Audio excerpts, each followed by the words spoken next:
Bachelor of hotel management లో university first rank, second rank, third rank. Sun international, Visakhapatnam, Hyderabad. నమస్తే, Telugu news కి స్వాగతం. నేను గోపికృష్ణ.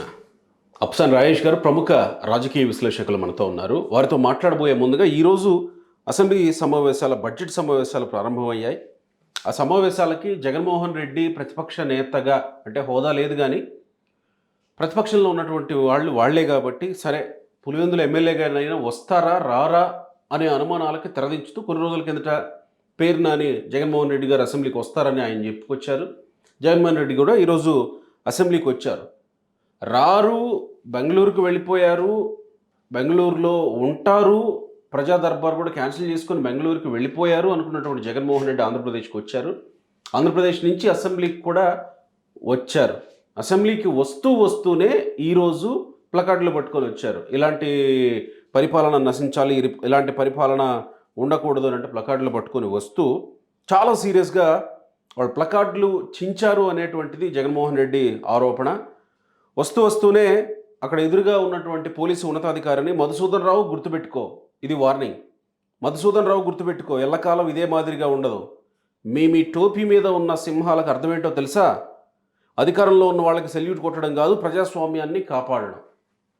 ఇది జగన్మోహన్ రెడ్డి ఈరోజు వస్తూనే ప్రధాన అంశంగా తీసుకున్నటువంటి, ఎజెండా అంశంగా తీసుకున్నటువంటి అంశం. రాజేష్ గారితో మాట్లాడదాం. రాజేష్ గారు, అసలు జగన్మోహన్ రెడ్డి వస్తారా రారా అని అనుకున్న అనుమానాల నడుమ వచ్చారు. ఈ సీరియస్ వార్నింగ్ తోటి అసెంబ్లీలోకి ప్రవేశించారు. సరే, ఆయన అసెంబ్లీకి రావడాన్ని మీరు ఎట్లా చూస్తారు? ఇలాంటి వార్నింగ్ ఒకదాన్ని ముందుగా తీసుకొచ్చి ఇవ్వడాన్ని ఎట్లా చూస్తారు?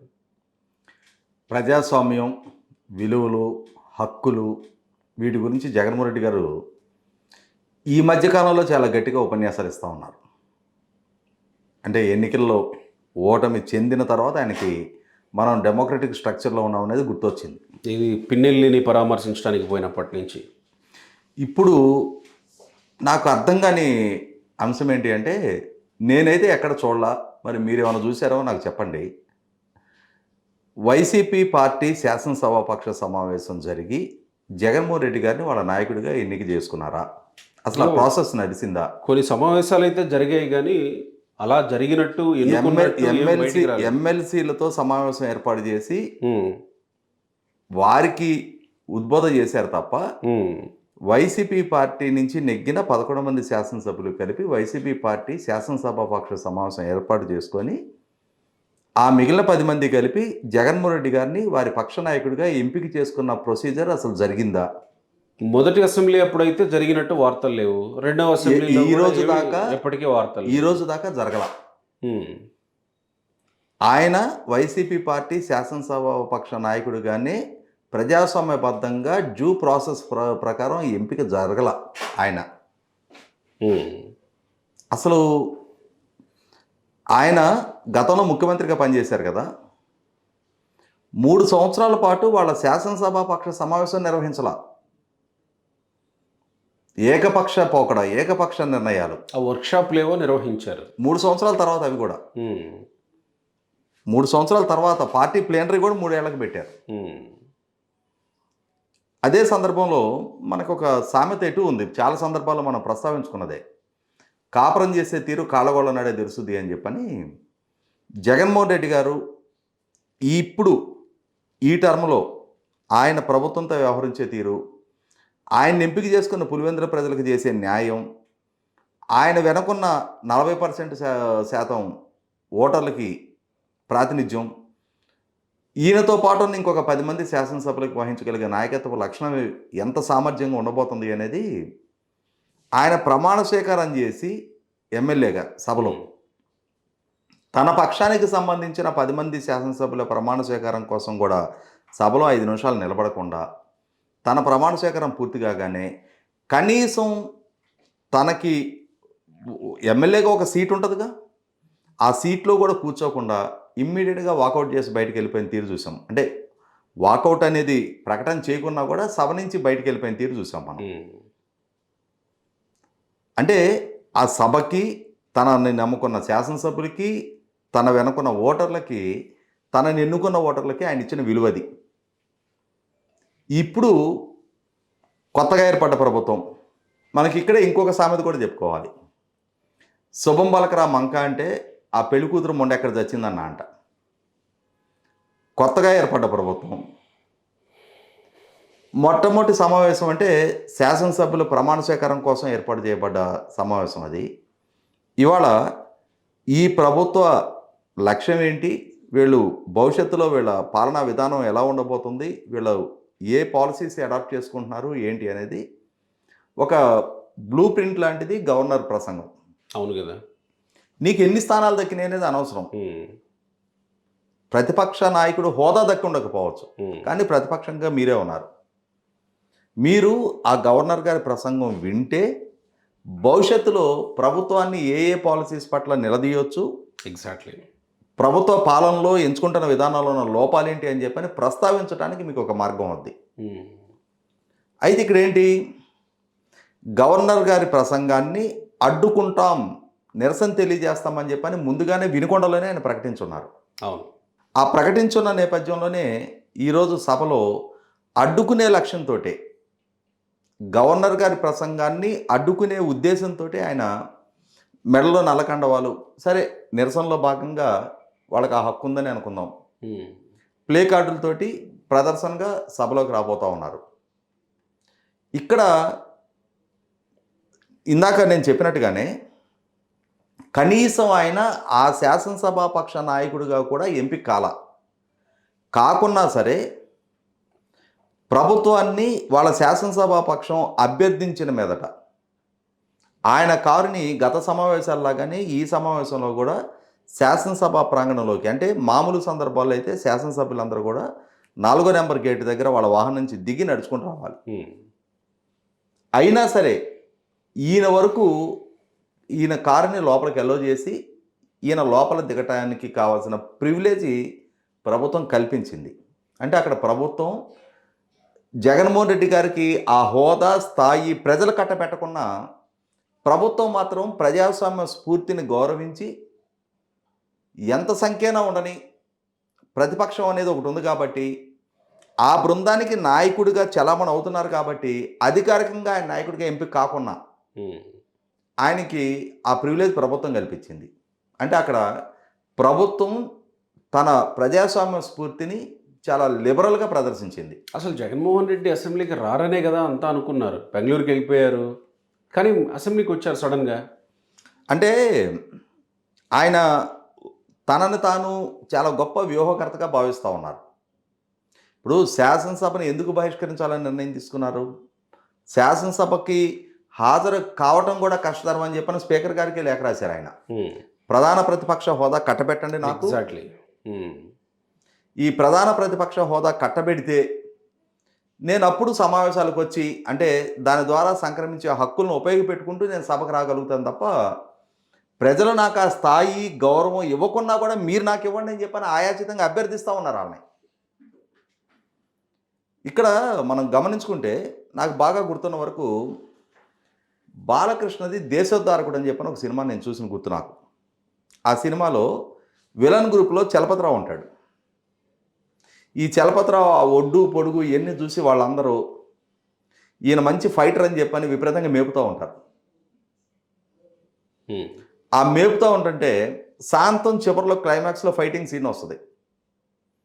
వాళ్ళందరూ ఏమనుకుంటారు, ఇంతోటి పర్సనాలిటీ ఉంది, ఇన్నాళ్ళు ఇంతగా మేపాము, ఇప్పుడు ఎరగదీసి ఒక్కొక్క నలుగురు కొడతాడని చెప్పని అనుకుంటారు. ఇతను మాత్రం నాకు ఒళ్ళు మర్దం చేయండి, నాకు లంగోటా కట్టండి, అప్పుడు వెళ్ళి కలబడతాడనమాట. ఈలోపు తుక్కు కొడతారు ఈయన్ని. జగన్మోహన్ రెడ్డి గారు కూడా నీ దగ్గర పోరాడే పటిమే ఉంటే, ప్రజల సమస్యల పట్ల స్పందించే లక్షణమే ఉంటే సంఖ్యాబలంతో సంబంధమే ఉంది.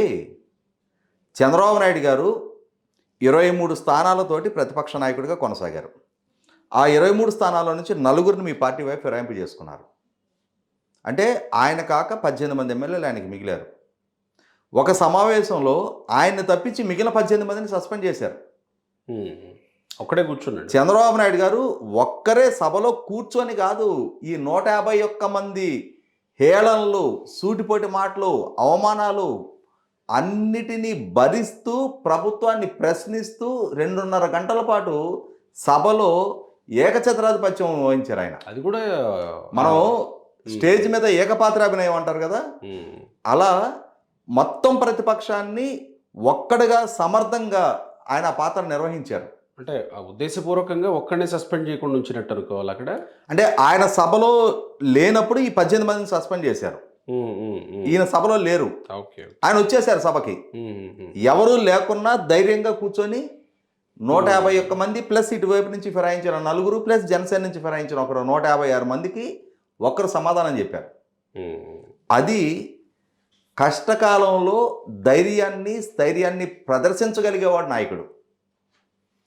నా దగ్గర అన్ని హంగులు ఉండి, నా చేతిలో యంత్రాంగం ఉండి, నా చేతిలో అధికారం ఉండి, నా చేతిలో వ్యవస్థలన్నీ ఉంటే నా అంతటి మొగాడు లేడని విర్రగీగే లక్షణం జగన్మోహన్ రెడ్డి గారిది. ఆ రోజున ఎంతమంది సభ్యులు ఉన్నారనేది ఏ స్థాయిలో కూడా పరిగణలోకి తీసుకోలేదు తెలుగుదేశం పార్టీ. జగన్మోహన్ రెడ్డి గారు ఈరోజు తనకి సంఖ్యాబలం లేకపోయినా గెలిచిన 10 రోజులకే ప్రభుత్వాన్ని అయ్యా బాబు నా కారు అలో చేయండి అని చెప్పని దేహి అని అడుక్కుంటున్నారు.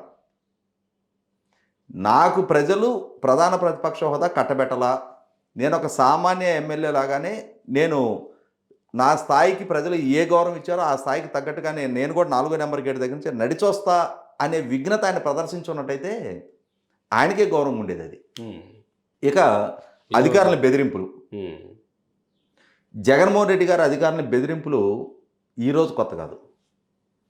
ఆయన ముఖ్యమంత్రి హోదాలో ఉండి స్టేట్ ఎలక్షన్ కమిషనర్గా ఉన్న డాక్టర్ నిమ్మగడ్డ రమేష్ గారిని నువ్వా ముఖ్యమంత్రి నేనా ముఖ్యమంత్రిని, నువ్వు చంద్రబాబు నాయుడు గారి కులం అని చెప్పని బాహాటంగా కుల ప్రస్తావన చేసి మాట్లాడిన ముఖ్యమంత్రి. వాస్తవంగా రాజ్యాంగబద్ధ హోదాలో ఉన్న స్టేట్ ఎలక్షన్ కమిషనర్కి ఎన్నికలు ఎప్పుడు నిర్వహించాలి, ఎప్పుడు వాయిదా వేయాలనే విచక్షణ అధికారం ఆయనదే. ఆయన ప్రభుత్వాన్ని కన్సల్ట్ చేయాల్సిన నెస్టే లేదు. మరి ఇప్పుడు జగన్మోహన్ రెడ్డి అధికారంలో లేడు కదా. అదే సందర్భంలో ఇది ముఖ్యమంత్రిగా జగన్మోహన్ రెడ్డి గారు, అంతకుముందు ప్రధాన ప్రతిపక్ష నాయకుడిగా ఉన్నారు. ఆయన ప్రధాన ప్రతిపక్ష నాయకుడిగా ఉన్న రోజు నందిగామ దగ్గర ఒక ప్రైవేట్ బస్సు ప్రమాదం జరిగితే ఆ ప్రమాద మృతుల్ని పరామర్శించడానికి అని చెప్పని జగన్మోహన్ రెడ్డి గారు అక్కడ పర్యటించే సందర్భంగా అక్కడ ఉన్న కలెక్టర్ అహ్మద్ బాబు గారిని ఆయన మీద ఒక రకంగా మ్యాన్ హ్యాండిల్ చేశారు జగన్మోహన్ రెడ్డి.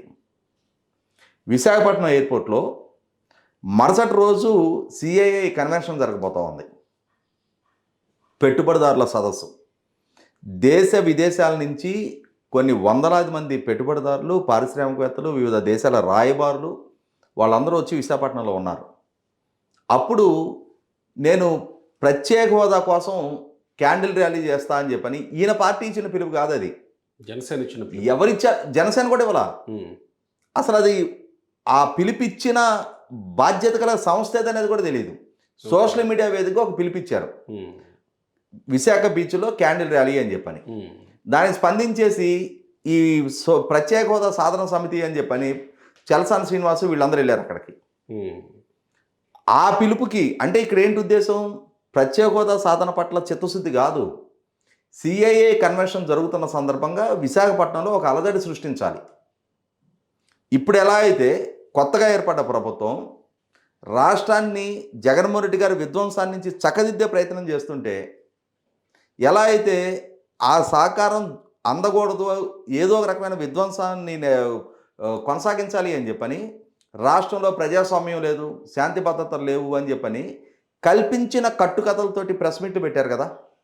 మొన్న ఆయన వినుకొండలో పెట్టిన ప్రెస్ మీట్లో 36 రాజకీయ హత్యలు జరిగినాయి, 35 మంది ఆత్మహత్యలు చేసుకున్నారు, 560 ప్రైవేట్ ఆస్తుల ధ్వంసానికి పాల్పడ్డారు, 490 ప్రభుత్వ ఆస్తుల ధ్వంసానికి పాల్పడ్డారు, 1000కి పైగా దాడులు జరిగినాయి, 300 మందికి పైగా హత్యాయత్నాలకు పాల్పడ్డారు అని చెప్పని ఒక గణాంకాలు చెప్పారు.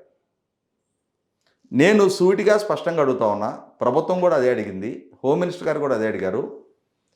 ఎక్కడ ఎప్పుడు ఎవరి రాజకీయ హత్యలు ఈ 36 జరిగినాయో, ఒక హత్య జరిగితే కేసు ఉంటుందిగా, ఆ కేసు కంప్లైంట్ నెంబర్లు, ఆ హత్యకు గురిగావించబడ్డ వాళ్ళ పేర్లు అవి చెప్పండి జగన్మోహన్ రెడ్డి గారు. ప్రభుత్వ వేధింపులతో 35 మంది ఆత్మహత్యలు చేసుకున్నారన్నారు. ఒక్క ఆత్మహత్యకు సంబంధించిన కేసు రిఫరెన్స్ చెప్పండి.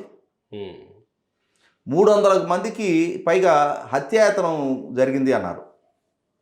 సరే, ఆ 300 మంది ఏ నియోజకవర్గాల్లో, ఏ జిల్లాల్లో, ఏ గ్రామాల్లో ఎవరి మీద హత్యాయత్నాలు జరిగినాయో ఆ 300 మందికి సంబంధించిన కేసు డీటెయిల్స్ బయటపెట్టండి. 1000కి పైగా దాడులు దౌర్జన్యాలు జరిగినాయి అన్నారు. వాటికి సంబంధించిన డీటెయిల్స్ బయటపెట్టండి. గాలి కబుర్లతోటి, గాలి ప్రచారంతో, గాలి పార్టీలాగా మాట్లాడి గాలి ప్రచారాలు చేశారు కాబట్టి ప్రజలు నీ గాలి రాజకీయం మాకొద్దు బాబు అని చెప్పని ఓడించి కూర్చోబెట్టారు. ఇక్కడ ఒక అంశం, 2014-19 ప్రధాన ప్రతిపక్ష నాయకుడు, 2019-24 ముఖ్యమంత్రి. ఒక ఛాన్స్ ప్రధాన ప్రతిపక్ష నాయకుడిగా ఇచ్చారు, ఒక ఛాన్స్ ముఖ్యమంత్రిగా ఇచ్చారు.